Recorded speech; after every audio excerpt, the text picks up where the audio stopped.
Thank you, Madam President. I stand here in support of this bill. Last Thursday, I had the privilege of having a group of elementary students come and visit me at the Capitol. And as they were cramming into my office, about 20 of them, I said, you picked a really important day to come visit the Capitol. There's important business here. And little Megan proceeded to ask me, what are you voting on? And I said, the House is voting on marriage equality. And she proceeded to ask me, what does that mean? And I said in front of the teachers and parents, you know, one day, Megan, you'll be married, hopefully, and we want to make sure that everyone has that same opportunity.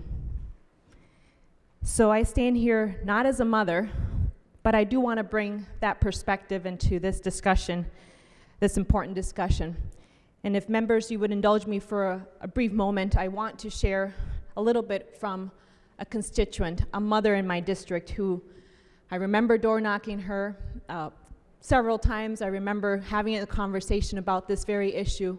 And I remember her visiting me at the Capitol as well to share her story about her son. And if you give me a few minutes of your time, I'll just quickly summarize or read from her letter. On July 4th, 2011, our son shared with us that he is gay. At that moment, we became a gay family. My husband and I had been married for 27 years, but we began traveling with our son to new territory. And with the marriage amendment, it was public territory. We had just discovered who our son really was at the time that the entire state began debating his future.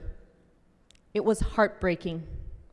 Each voter who convinced himself of zero-sum morality, that if his family is good, mine must be evil, plunged another knife into my heart.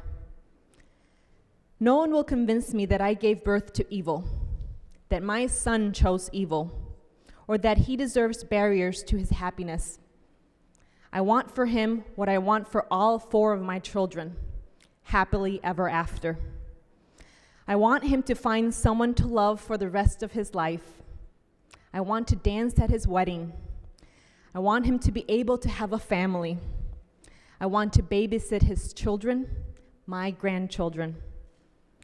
And today, members, I want to allow my constituent and her son to begin happily ever after. Please vote green.